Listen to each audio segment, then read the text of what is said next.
Na ndani ya studio zetu wageni wangu wameshaingia ndani ya studio. Bwizi, by the way my brother, unaisema inaitwaje? Suicide. Maybe ni mwalimu wako. Mimi najua suicide. Okay, ni sawa tu pia. Suicide. Yeah. Sawa. Ama anyway tutauliza wageni wetu kama inakuwa pronounce aje, lakini it's a very serious issue. Sure. Na lazima tuzungumzie. By the way, September is Suicide Awareness Month. So lazima tuweze kujulishana tu mengi kuhusiana na suicide. By the way, ushaifika mahali ukasema afadhali nife tu? Nafopenda ugali. Niachie nani bana mitungi bana. Haiwezi. Mi sijaipata hizo mafikra, labda namshukuru Mungu. Sijaifika hicho kiwango. Kiwango ambacho nishaifika ni kwamba nataka kutoka nyumbani, ile staki nimechukia home, nimechukia mtaani, ile nasema nataka kwenda tu mahali kwingine, nikajaribu kivingine pia, ile ama labda kuacha kazi nishaifika, vitu kama hivyo, kuacha familia nishaifika, lakini labda mafikiria ya kujitoa hai siwezi sema labda nishaifika mahali kama hapo. Mi kidogo nifike by the way. Yeah, kidogo nifike. Because nili undergo depression. Okay. At some point. So ukifika mahali ya depression, unaona why not? Wacha tu iendake tu. Kwani what am I living for? Ngekuwa na mboga zako saizi. You're crazy bro. Anyway, wacha tukaribishe wageni wetu ndani ya studio zetu. It's not a matter to laugh about. Ni issue ambayo ni very serious. Na ndio maana ndani ya studio leo, asubuhi ya leo, ndani ya Survivor Series tuko naye Amisa Rashid ambaye ni founder wa Nivishe Foundation. Amisa, karibu sana na studio zetu asubuhi ya leo. Asante sana. Good to see you. Good to see you too. Kuna rafiki yangu mmoja anaitwa Saida. Ako ndani ya Nivishe pia. Saida. Yeah, Saida is a good friend of mine. Karibu sana na studio zetu asubuhi ya leo. Na tuko naye pia Nelius Mukami ambaye pia anatoka kutoka kwa Kena Foundation.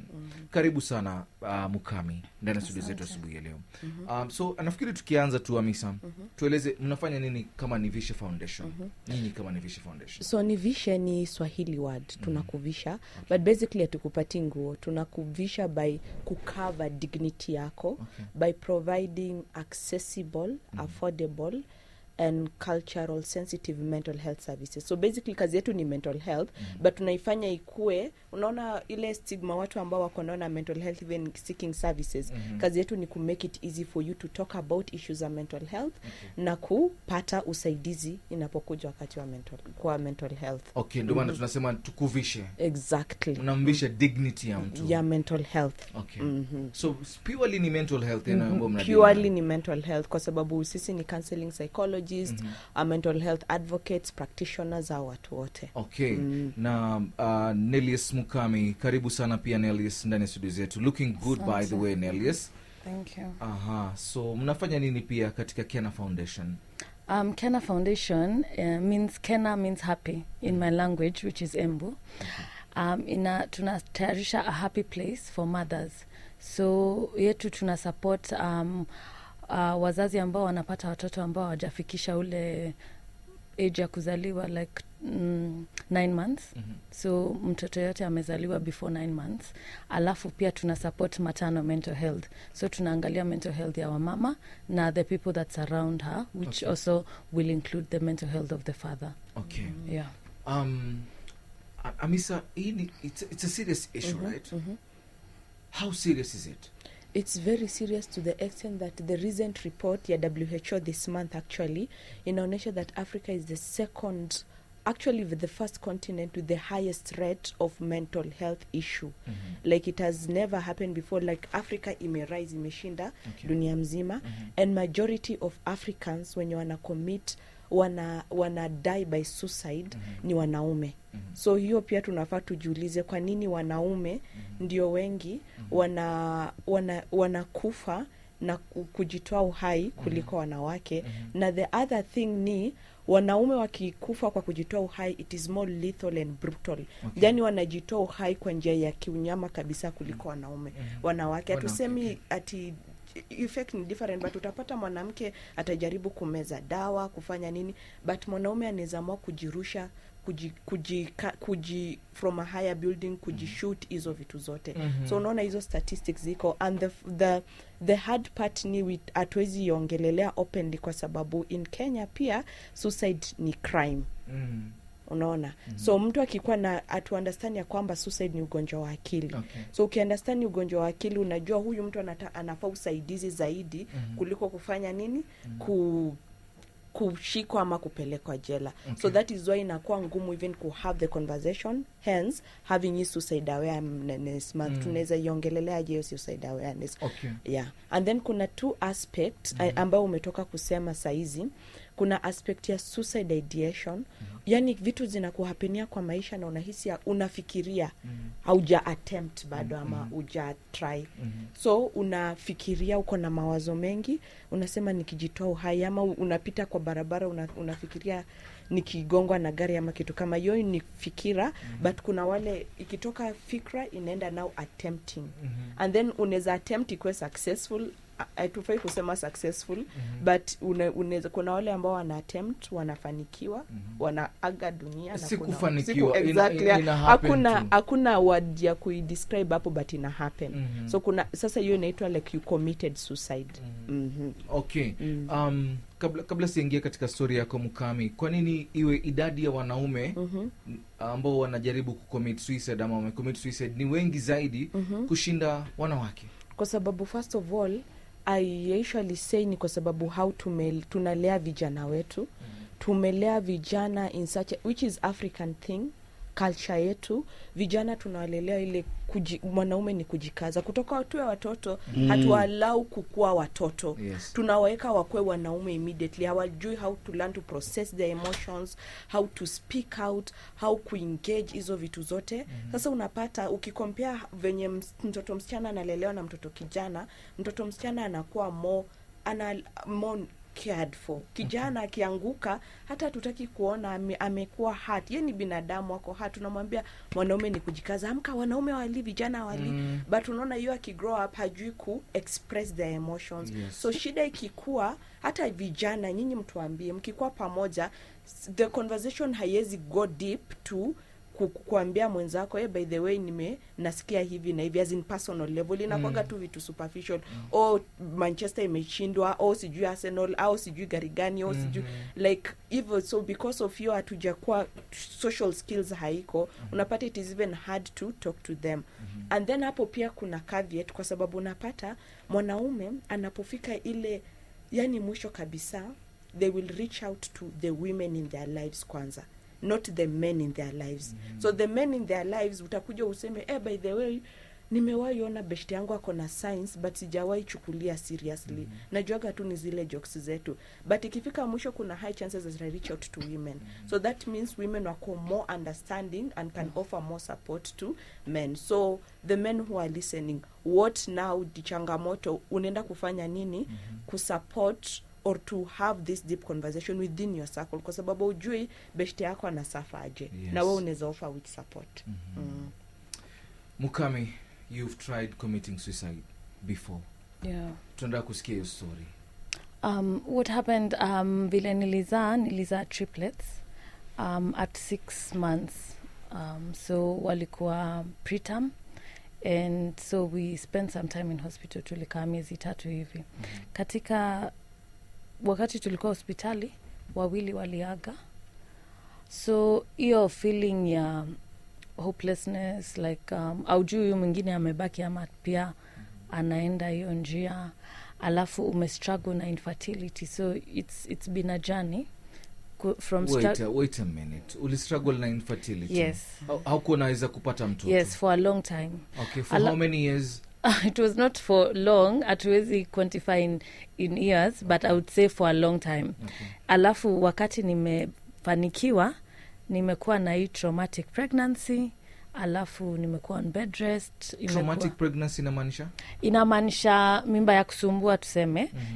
Natapika, sina maji kwa mwili, nashinda nimeenda hospitali, I'm bleeding, so the pregnancy is at risk all the time, and nilikuwa nakunywa dawa mingi sana za maintain your pregnancy, and I would go to hospital every 2 weeks ama hata every 1 week, just to check mimba bado iko, so it's a risky pregnancy. Okay. Ndio tunaita traumatic because you're going through all this.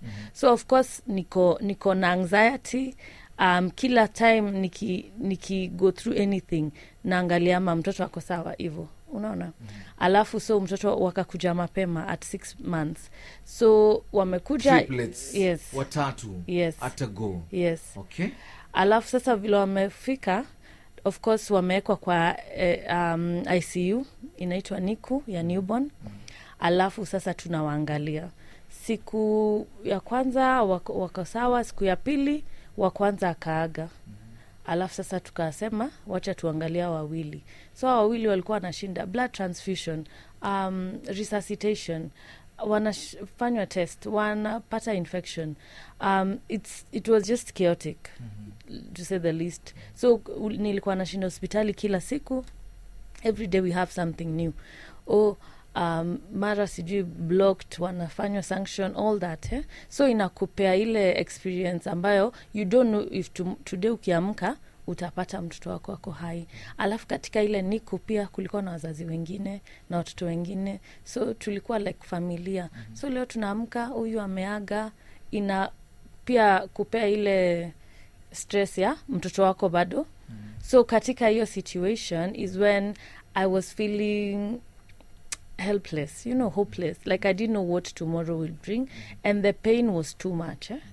And then that's when I started imagining, I live somewhere on Thika Road, and every day I would drive to Nairobi Hospital. Nikipita pale hapo Pangani, just as you get to Muthaiga Pangani, na I imagine just crashing my car, like ni crash, nitoke, ni wacha hizi mashida.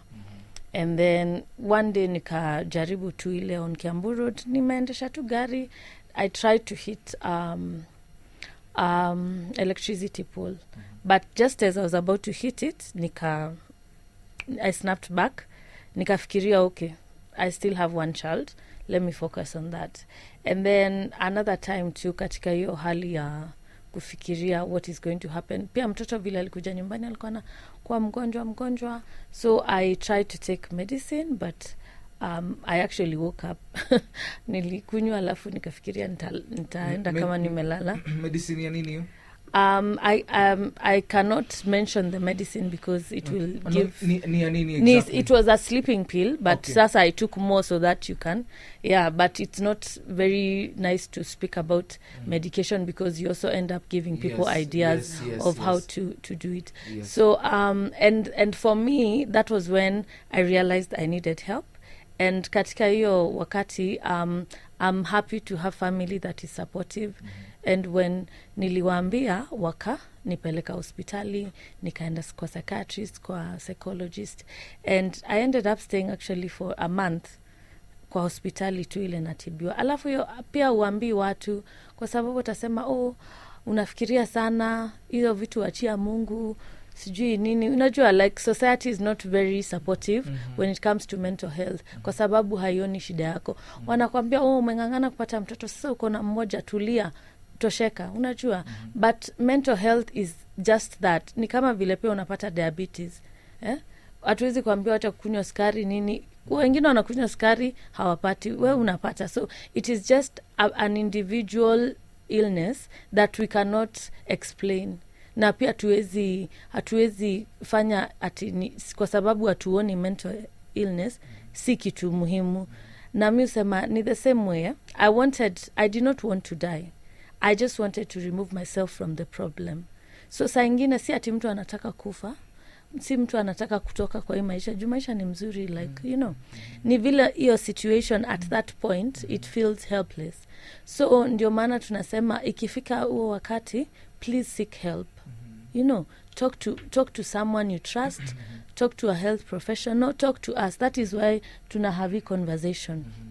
Because when you inbox me and you tell me you're having such feelings, I will begin to engage you further, and maybe saa ingine unatafuta mtu wa kuongea na yeye, mtu wa kukusikiza, mtu wa kukuambia just live for today, then kesho itakuwa mzuri. So for us, mental health is not just about getting a solution to the problem. It is just telling people that you're not alone, hauko peke yako. and it's okay to feel the way you're feeling, but then after umefeel, what are we going to do? So most organizations ni visheke na tuna advocate for life skills zenye zitakusaidia. Hatutatatua shida yenye uko nayo kama umepoteza kazi ama umefiwa ama bwana bibi, hatutatatua hiyo shida, but tutakwambia life skills zenye unaweza tumia ku live for today. So tunasema leo tufikirie leo, tusifikirie kesho, tufikirie vile tutalipa hiyo bila, ama tufikirie tu leo, how can we make you live for today, and then kesho tuta pole tu. Okay. Yeah. Uli overcome vipi Mukami this situation? First of all, it was seeking help. Just seeking help and telling my family that this is what I'm going through. The other thing is professional help. Kuna psychiatrists, they will put you under medication if need me. Kuna counseling psychologist, kuna therapist. Now ndio tunasema at that point I didn't feel so alone because niliambiwa, imagine hata mimi nimepitia hiyo, hata mimi. So unajiambia okay, kama umepitia hiyo then I'm not so alone, kwa sababu saa ingine unafikiria I want to do this, then unafikiria uko peke yako, and sometimes all you need to know is you're in a community of people who are going through different things, but it doesn't mean that yours is not valid.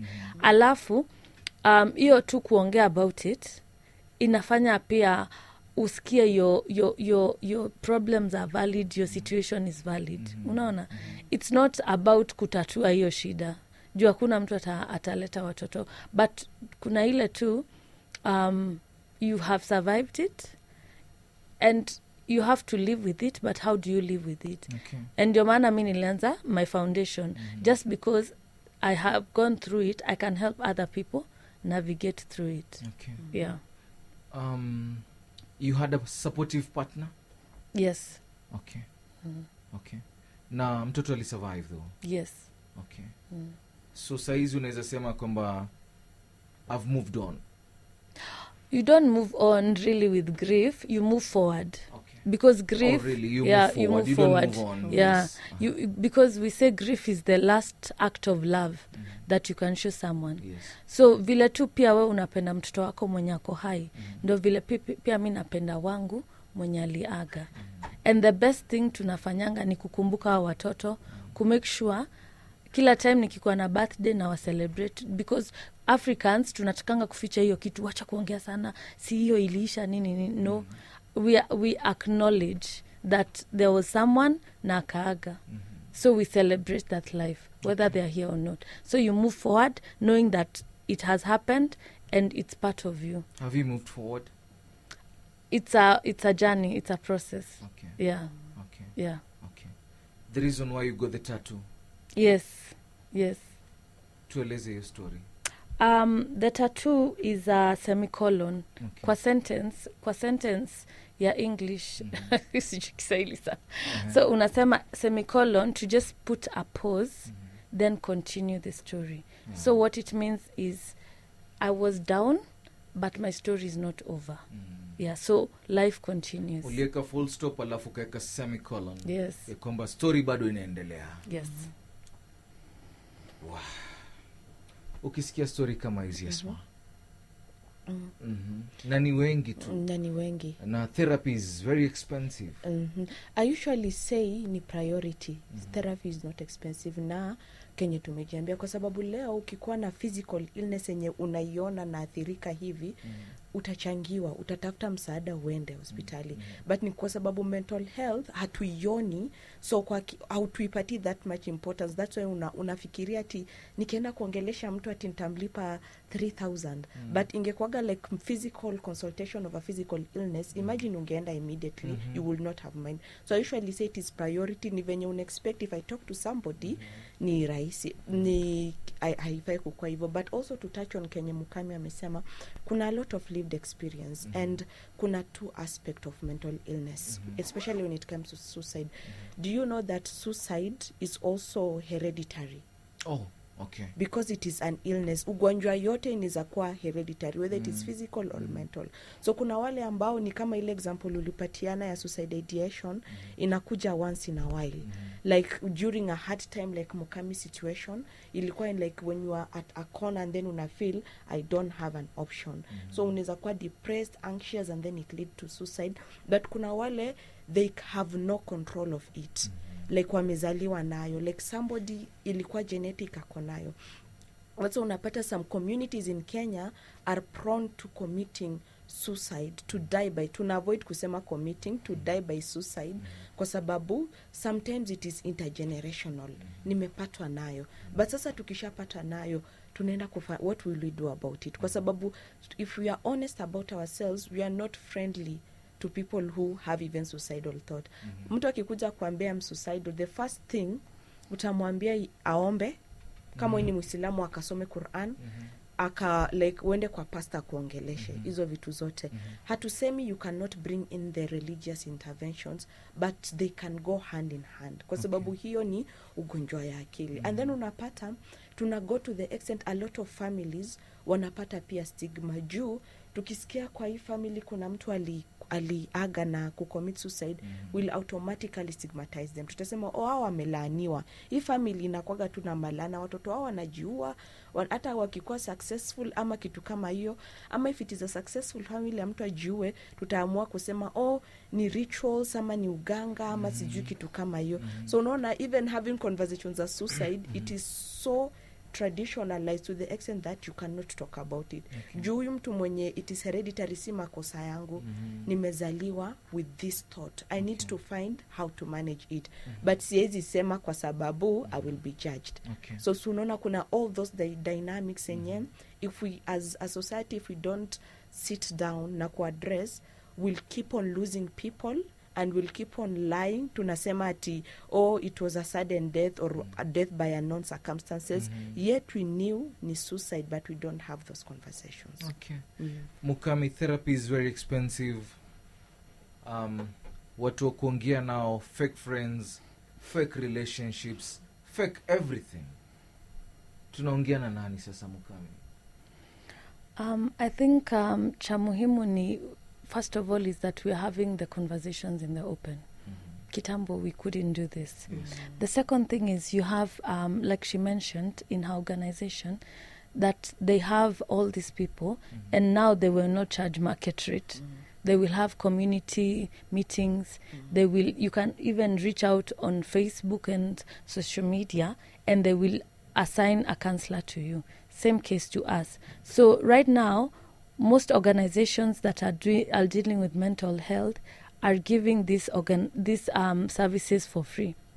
There are so many institutions. I think we can also like share with you other places, because now it's no longer a personal issue, it's a community issue.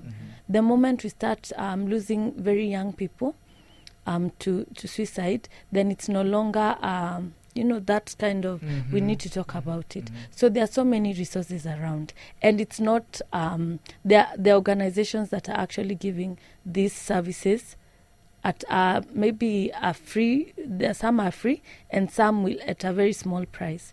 But also it's important to now have these conversations at the community level, where even church embraces these conversations.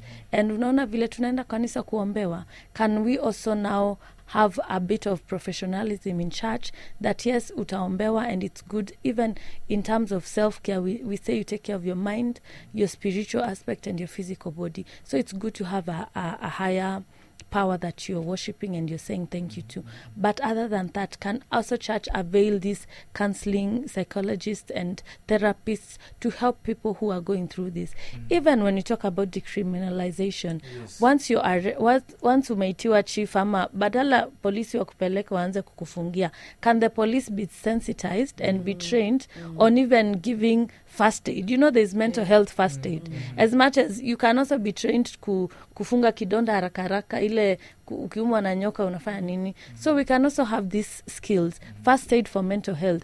Umepata mtu anataka ama anajaribu, how do you treat this person? Don't start beating them, don't start telling them you're very useless, hata wacha tukupe ingine uweze kumaliza. No, you give them the mental health first aid. How are you feeling? What are you going through? Can we just take a glass of water? Let's talk about it. You don't have to do it today. Let's such things. And for me, I say ignorance is no longer bliss when it comes to mental health. Now here you're talking about it, So today in the evening, instead of going to TikTok to watch, just go and Google something about mental health. We have so many resources right now. We cannot say we don't have. And for those people who don't have, we have our organizations that are trying to reach them. But also, what is the government doing? What are all these people out there doing? That's why we were saying it's a community issue. Can we talk to the police, to the chief, to the everybody, so that when we hear someone has tried to commit suicide, it's more about compassion. We are more compassionate to them. Okay. Naona dakika zimekwenda sana. Asma, labda kuna watu wengi wanaweza kuwa wanapitia shida in silence. Tunawafikia aje kama Nivishe Foundation? So Nivishe Foundation, mtupatie ushauri. So kwanza kuna Kenya umemention that I wanted to highlight. You're talking to fake people, fake friends. Yes. The problem yenye tunafanya as a society ni assuming our friends can give us mental health, professional services. Rafiki yangu ni rafiki yangu. Like nikikuja, the most I can do is just listen to you. I cannot do a lot of things, but your expectations. And yes, we know some people are not trustworthy. Like neza kukwambia kitu kumbe you have different intention. And that is why we have professional help. Your professionalism, I'm bonded by code of ethics. Najua siezi, I cannot share your information. Kuna ethic codes that I align with. So that is why we usually say, go to seek professional help. Ukitaka tu beshte yako kusikize nini, that is upon you. Without, it should not come with the priority, with the inaitwaje expectations. Kwa sababu ni mtu ana professional help. Ni kama uanze kusikichwa na kuuma, rafiki yako mwenye si daktari uanze kumwambia unajua nimeanza kufeel hivi. They cannot give you that much support. So that is why we advocate for thorough professional help. And then one thing that we also advocate for ni I would want to mention as you are winding up, kuna aspects in which people wanafika commit suicide. So wewe ulisema ni depression. Kuna other mental illnesses zenye zina lead to suicide. So depression is one of them. And kuna ingine kama drugs and substance addiction. Wale watu ambao na Kenya like alcohol tunaichukua kama leisure, but it is no longer leisure. It is a public health issue that we need to address. So a lot of people who are drugs and substance addicts have high chances of committing suicide, of dying by suicide, So hizo vitu zenye tunaichukulia lightly. Yes, umeweza kuwa hujazaliwa nayo na suicidal mental health illness, lakini but ina come up to exactly. So Nivishe unaweza tupata through Nivishe Foundation social media platforms. All social media platforms. Mukami, Nova, an American rapper, he paid so many millions of dollars. Akaenda akapata Daughters of the Night na akamwambia I don't want anything, kaa hapa nisikize tu. You can imagine. You know the story, right? No, I haven't heard of it. I'm going to look for it. So how do we get you, Mukami? We're on Facebook and Instagram, the Kena Foundation. And my personal page, on Instagram it's Mukami Speaks, and on Facebook is Mukami Armora. Okay. Yes. Thank you so much. Naona Mike Nyagoka ameingia ndani ya studio tuletea habari za sasa, lakini tuseme asante sana. Thank you for coming. Bila shaka kuweza kutuelimisha mengi tu kuhusiana na masuala mazima ya suicide au kujitoa uhai. Thank you so much, Nelius Mukami, founder wa Kena Foundation. Thank you so much, Nelius. Thank you. Keep going strong, Nelius. Asante. You're strong. Keep going. Asante sana pia Amisa Rashid kutoka Nivishe Foundation. Mike, uko na swali? Muda ndio umekwenda sana. Kwa hivyo pengine sitataka niulize swali ile niwapongeze kwa ajili ya kazi ambayo wanaifanya. Na pengine niulize swali. Kuna wakati siku 2 zilizopita kuna mwanafunzi alipatikana amejiua katika shule moja kule Homa Bay. Yaani mwanafunzi wa shule lakini katika kanisa. Visa vya watoto sasa kujiua kumeenda mpaka kwa watoto. Just haraka inaweza kuwa shida ni gani? So one, tumesema ni yenye inafika kwa watoto ni kwa sababu ya exposure. Suicide has been there, but the good thing and the bad thing is now you can be able to talk about it, but a lot of young people can get more information on even how to try to attempt suicide. And that is why Mukami was very keen on not saying at which medication she took when she attempted or something like that, because we don't want to give like ideation like this is how you can do it. But nowadays, because of social media and access to internet, young people have different ways of accessing information on how I can attempt suicide. Secondly, hatuna hiyo like real conversation. Venye tumesema kuna so much stigma. Probably how watoto wamekuwa wakigo through your suicide ideation, wame think about it before by the time you attempt suicide, umefikiria, umego through your process ya ideation, thinking kuifikiria sana, but they had nobody to talk about, or the society was more stigmatizing. So that could also be the reason, like you did not have mtu mwenye unaweza share. And then kuna hiyo time yenye unafika like I want to really get out of this space, and if you don't get an intervention immediately, that is how we lose people. Alright. Asante sana. Thank you so much Amisa Rashid kutoka Nivisha Foundation, the founder. Asante sana pia Nelius Mukami, founder wa Kena Foundation. Unapata katika social media zote uweze kufaidika tu. Imekuwa Survivor Series, tumesema September ni kuweza kuangalia masuala ya suicide na lazima tungeyazungumzia. Thank you so much for coming. Thank you so much for having us. Karibuni sana.